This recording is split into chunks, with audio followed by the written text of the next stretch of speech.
Hey there, folks. Let me get this on full screen. I'm sorry for the lateness of getting this posted, but I had a technical difficulty this morning. I was taping right along and looked up and realized that Skype was gone. I guess I had lost my internet connection at some point there, and it blinked off, and so it was still recording the Tegrity thing, but there was no video. And so I learned a lesson from all that. I really had been taping for about an hour anyway, because we did several problems last time. The DocCam format is really working for us as far as getting a lot of work done in class. But it also means that when I start taping, if I do a big block of stuff like that and then there's one little glitch, then I have to do the whole thing over. So I'm going to start working in probably smaller blocks of problems. And so really I'd like to get up this time through kind of the divisibility stuff, up through problem 9 really. And then I'll do another part where we kind of start doing those divisibility test problems. Alright, so let's talk about this problem. The thing to remember with this one is, I talked about this, you can do 2 induction proofs, but I think that if I were doing this, I would get this down to just one problem.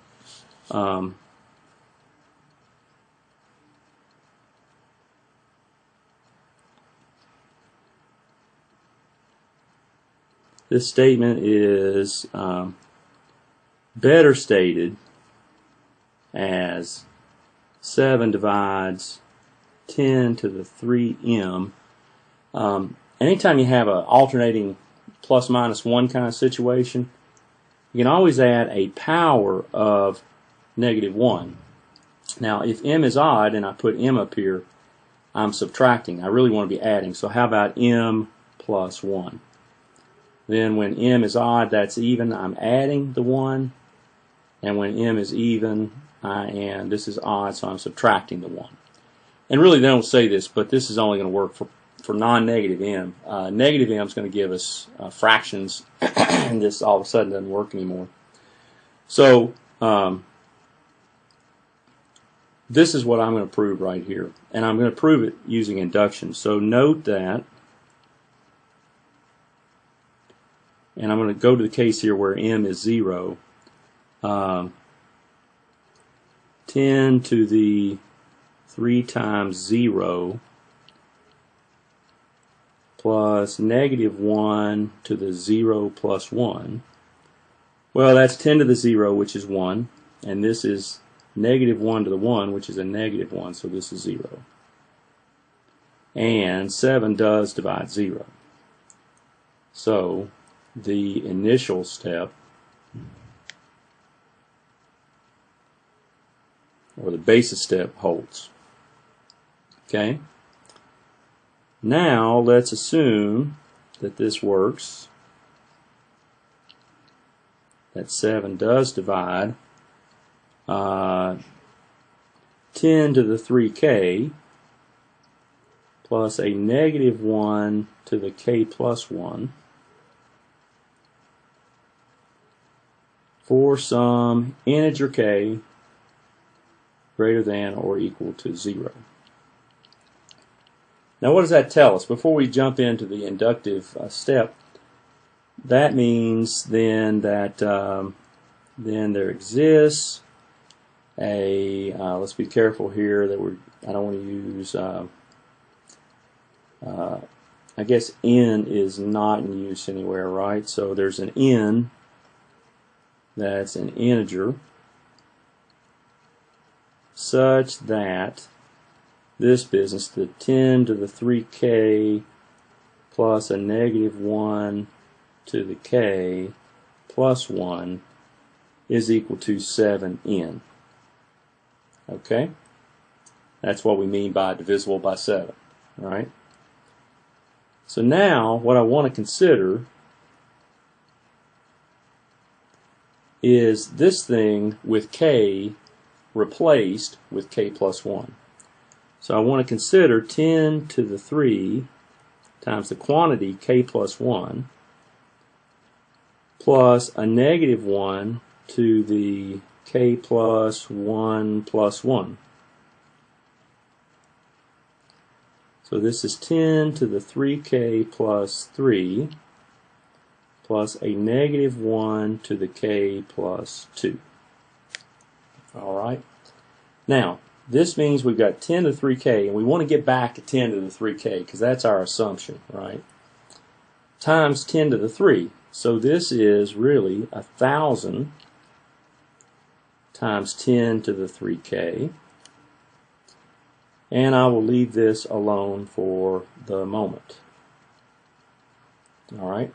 Now, divisibility by 7, what we do is we take something close to 1,000 that's divisible by 7 and get a sum or difference that includes that number. As it turns out, 1001 is divisible by 7.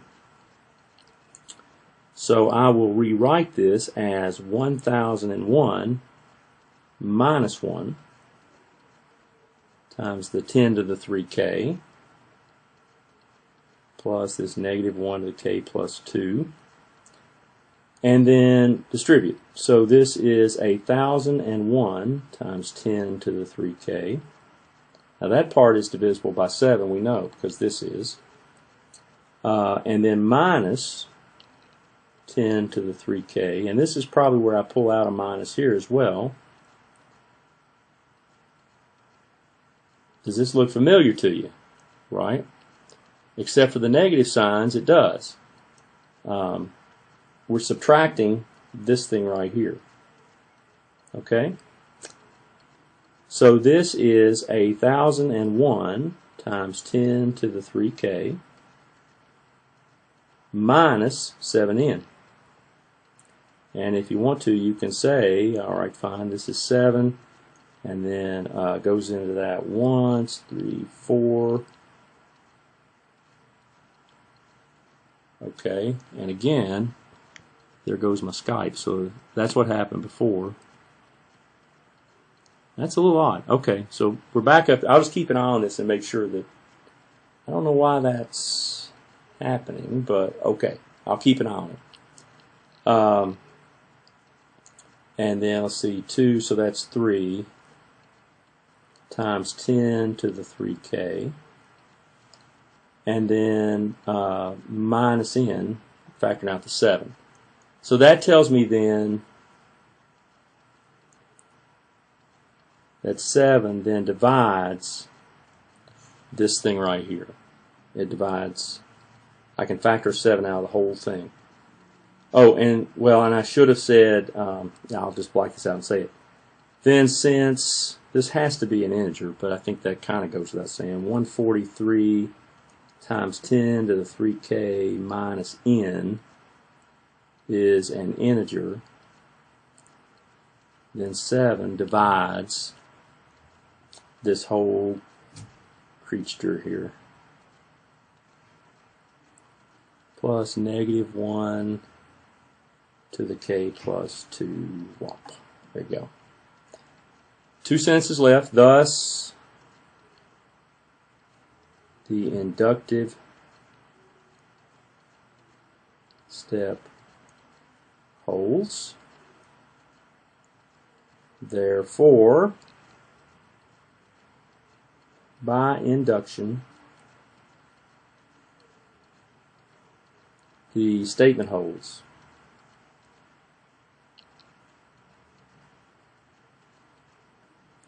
For integer m bigger than or equal to 0. Boop, boop, boop, boop, boop, boop. There you go. Okay? We did that with one induction proof. If you go the even and then odd route, you've got to do one for both. Okay, so I think that's a little bit cleaner way of doing it right there. Okay? And you can rewind or pause if you need to see more of that. Then we've got the test for divisibility by 7. Okay, and it's really going to take advantage of this thing we just showed. Now, I'm going to list this so that it has a multiple of 3. You know, the digits are popping out in multiples of 3. You can do that without loss of generality because we can always fill in with leading zeros. So I'm going to say that since can always fill in with leading zeros, then we can assume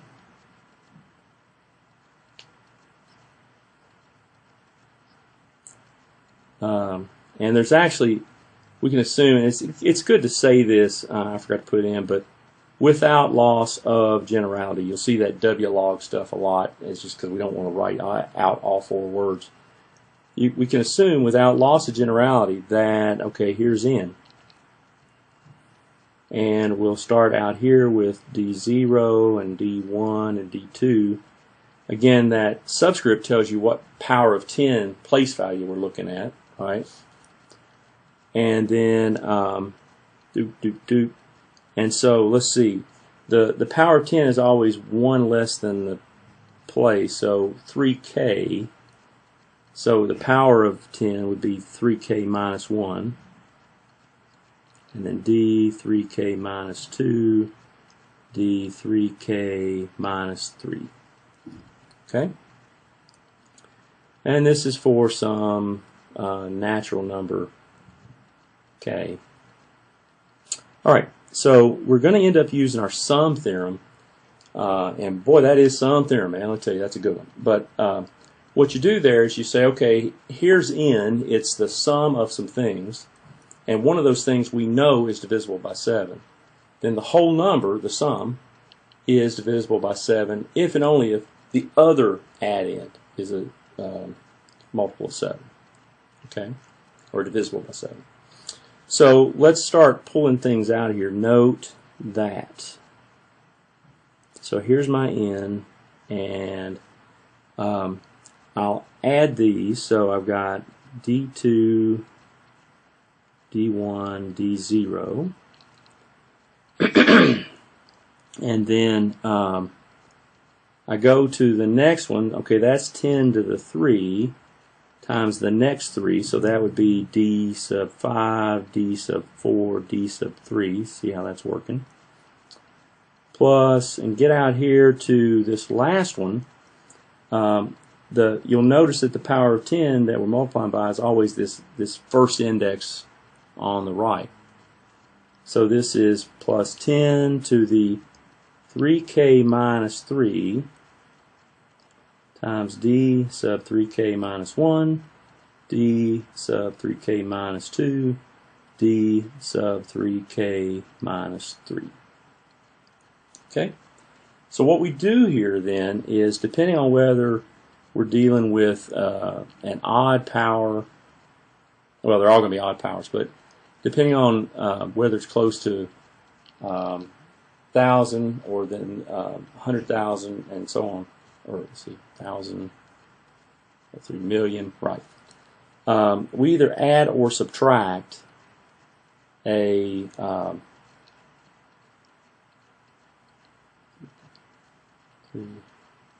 yep, okay. I'm sorry, I'm still running in my head. We either add a 1, you know, we bump it up 1 and then subtract the 1, or we bump it down 1 and add the 1. Okay, that's what that whole 6A theorem was all about. So with this particular one, we'll leave this one alone. Okay, but for example, like this one, we bump it up to 1,001 minus 1. Okay, D4, D3, and then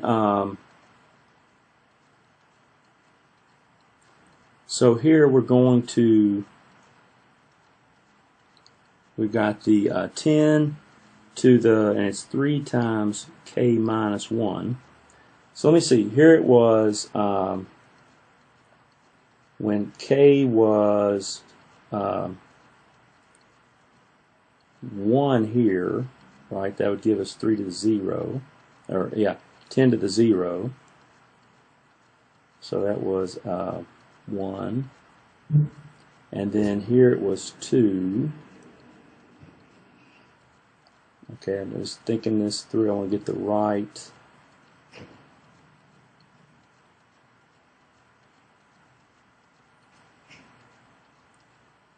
Okay, is 1. Oh, let me think of it maybe in terms of this exponent. So when this is 0, I did nothing. Okay, when it was 1, or I'm sorry, 3, that was the m being odd. And so, and let me pull that back up. So m being odd means I want to go to, well, yeah, I think I just write my step. So this is plus -1, and then it's whatever I've got in here plus the 1. So it's k minus 1 plus 1. So that's just k. And then I've got to also subtract. So I've got -1 to the next power, k plus 1. These two add up to 0, and it just gives me this back. Okay. And this is times the d to the 3k minus 1, d to the 3k minus 2, d to the 3k minus 3. Okay? All right, so then let's pull out things that are divisible by 7. Okay, so this 10,000, I'm sorry, this 1001 times this is 1001 times d5, d4, d3. Okay, and then dot, dot, dot, and then you get over here, this part is divisible, so 10 to the 3 times k minus 1 plus a -1 to the k, that's our theorem telling us that's divisible, and this is times the d3k minus 1, d sub 3k minus 2, d sub 3k minus 3. Okay, all of that stuff is going to be divisible by 7. And then what's left? Well, we got this thing, d2, d1, d0. Okay, we got minus d5, d4, d3. And then you got plus a -1 to the k plus 1. And that's just making sure we get the right sign in front of this. D sub 3k minus 1, D sub 3k minus 2, D sub 3k minus 3. Boom. Okay? So, we kind of close it out by saying then, by our sum theorem, and that is sum theorem. This term, I didn't take the time to factor out 7, but we know that this part is divisible with 7, and each one on down. Since this term is divisible by 7, the sum, this plus this, n, divides n if and only if 7 divides, and I'll just say the second add end. That's all this stuff right there. Okay? And that's what we had to show. All right. So, that is problem 6. Problem 7 I thought was kind of an interesting problem. You know, when I think about checking for divisibility by 4, I really just look at the last 2 digits, and that is sufficient. But here's another way of doing it. In fact, they almost give it to you. There's not a lot to this. let n, and let's just write it like they've got, and it's pretty clear why they've got this. Let me go ahead and I'll here's what they're saying: dk minus 1 dot dot dot on down here to d2, d1, and d0, right? Well, then n, and you can take out the last two digits, right? This is now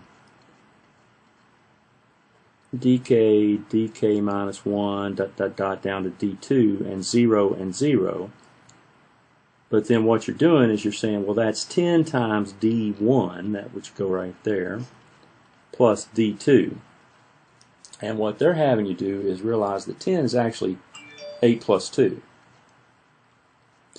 And I'm going to take this out and just say 100, right? dk minus 1 dot dot dot down to d2 and finish with that, plus 8d1 plus 2d1 plus d2. So if you notice, these things right here are all divisible by 4. In fact, you can factor it out. 25 times whatever this crazy thing is, dk minus 1 dot dot dot down to d2, plus 2 times d1, okay, and then plus 2d1 plus d, and that's 0. I'm sorry, d0. Okay? So then, by our sum theorem, and that is sum theorem, by our sum theorem, 4 is going to divide n, since it divides this part, if and only if 4 divides the 2d1 plus d0. Which is neat. You can take that tens digit, whatever that is, multiply by 2 and add the ones digit. Might get you a smaller number, right, than just looking at the last two digits. But that's what we had to show, and there you go. All right. And then 8 and 9 all kind of play on this same notion. 8 says, use the idea of 7 to find a test for divisibility by 8. Okay, well, now we're going to probably not have 2 zeros at the end, but 3 zeros at the end, right? We're going to, because 1,000 is divisible by 8. It's 125 times 8. So the proof here, we will let in the dk minus 1 dot dot dot d 3, yeah, d3, d2, d1, d0. Then n is, now I'm going to go ahead and just kind of take these last ones off. I'm going to skip the step they put in with the zeros there and just go straight to this. D sub k, dk minus 1, down to d sub 3. You know, the power of 10 we're looking at is always that last digit that we have, right? Plus, and then I've got 100 times the d2 plus 10 times the d1 plus d0. So what you do then is you look at those numbers, 110, so forth, and say, well, how, you know, what's left over if I get as many 8s out of that as possible? Let's see, I think 96 is divisible by 8. There's once, twice, yeah.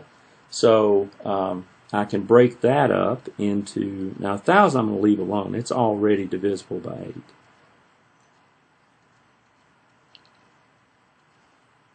But I'll break this up into 96 d2 plus another 4 d2. And then I get 1 8 out of that, 8 times d1 plus 2 d1. And then there's just the d0. Okay? So let's group everything here that's divisible by 8 together.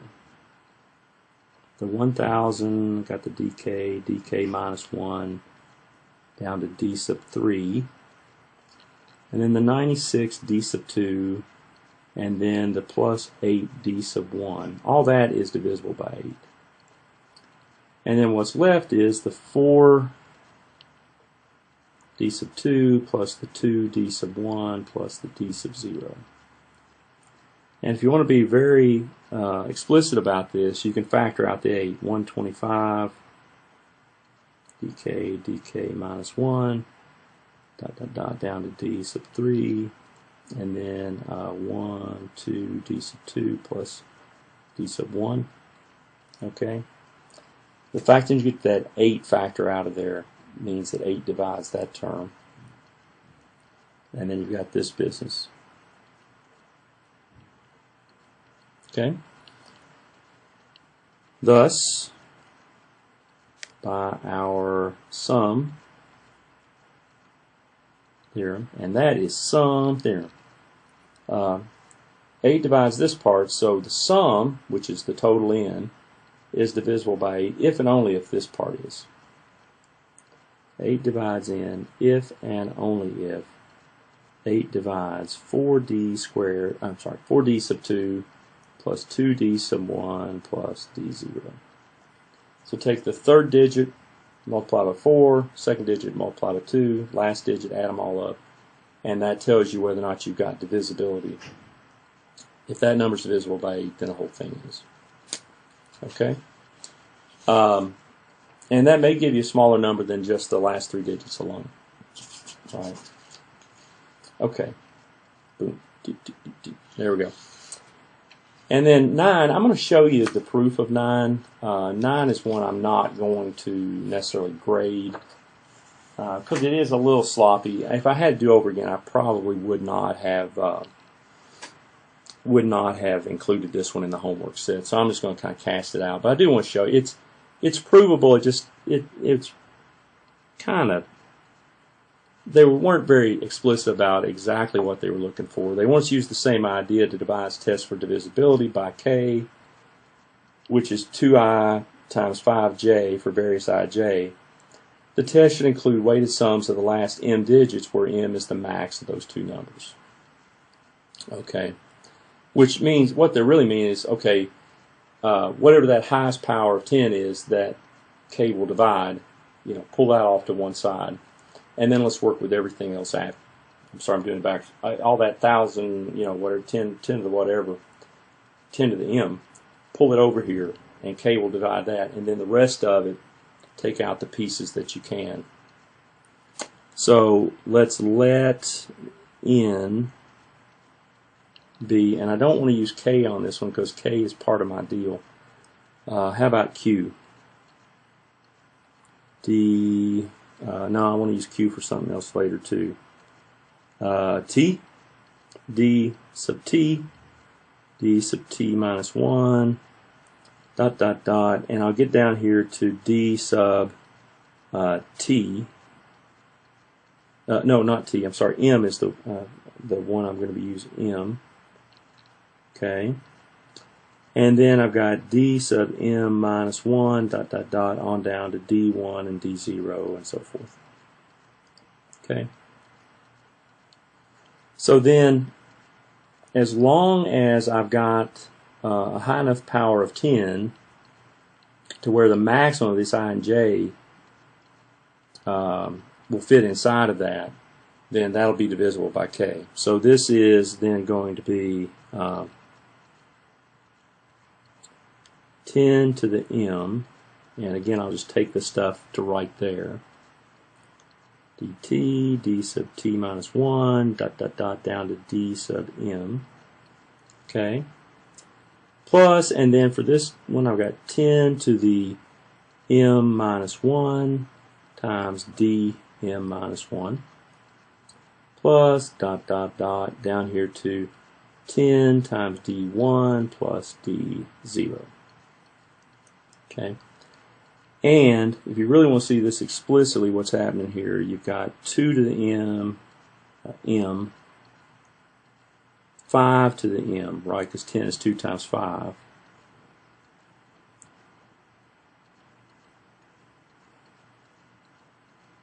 Okay, I'm writing this so that you'll understand that k, as long as we're taking the maximum of the I and the j for m, k will always divide this right here, okay? And then the rest of these, you know, it's like 2 to the m minus 1, 5 to the m minus 1, d sub m minus 1. Well, you know, if one of these is m, it won't divide this, right? Plus, and this is 2 times 5 times d sub 1 plus d0. So what I'm going to do is show what happens if you do divide by this k, and for that I'm going to use the division algorithm. Okay. So for each 2 to the, I guess I'll use p here, 5 to the p that I encounter throughout, except I'm not going to worry about this one, it's divisible. P going from 1 to m minus 1 by the division algorithm.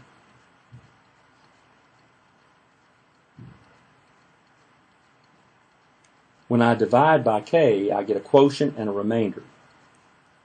So there exists a q sub p and an r sub p.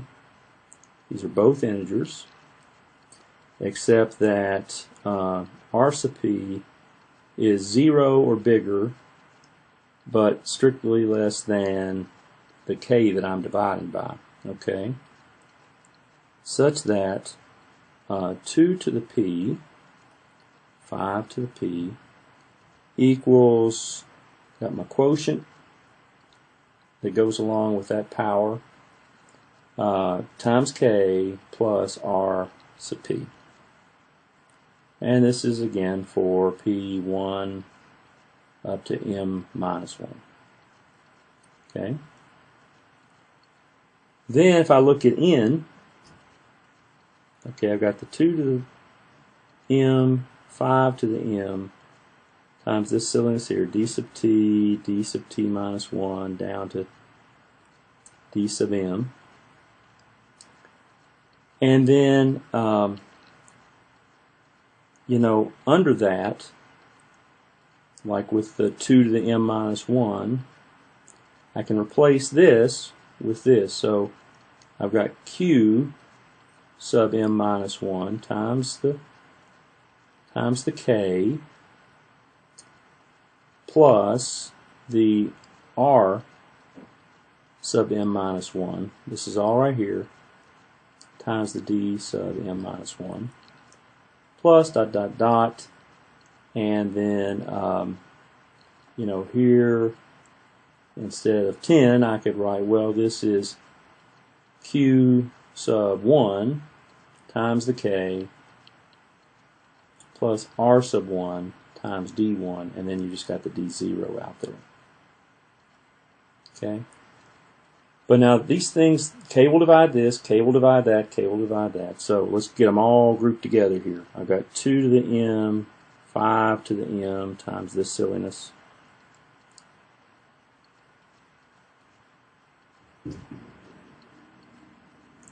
I've got q to the m minus 1, k times d m minus 1.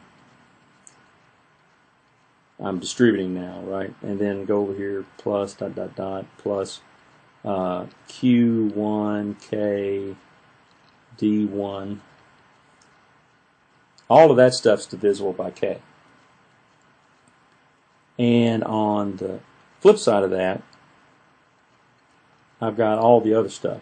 So I've got r m minus 1 times d m minus 1, that's here, plus dot dot dot, r1 times d1, and then finally just d0. Okay? Thus, by our sum theorem, and that is sum theorem, k will divide the whole thing if and only if k divides this business right here. This r sub m minus 1 times d m minus 1 plus dot dot dot on down to r1 d1 plus d0. Okay, and that's what we had to show. And actually, that's pretty versatile. When you think about something like let I be 0 and J be 2, so it's 25. Divisibility by 25. Well, the hundreds digit is, because the max here is 2, is where we would do our cut. So we've got 100 times everything from 2 digits past 2 digits. And then when you look at the remainder for 10, it's 10. You know, you get 0 25s out of 10, and you get 10 as the remainder. And then plus the last one. So basically 10 times D1 plus that is just the last 2 digits. And that's what you look at. The last 2 digits are divisible by 25, then the whole thing would work, right? So this is actually a pretty versatile theorem, but it was a little tough probably to put together, not knowing exactly what they were looking for. Okay? All right. I'm going to stop there, and then when we come back for the next part, we'll do the ones that have, we're going to move away from the sum theorem problems, and that is sum theorem, to the product theorems. That is product theorems. And we'll go from there. So let me stop this real quick, and I will see you in the next lecture.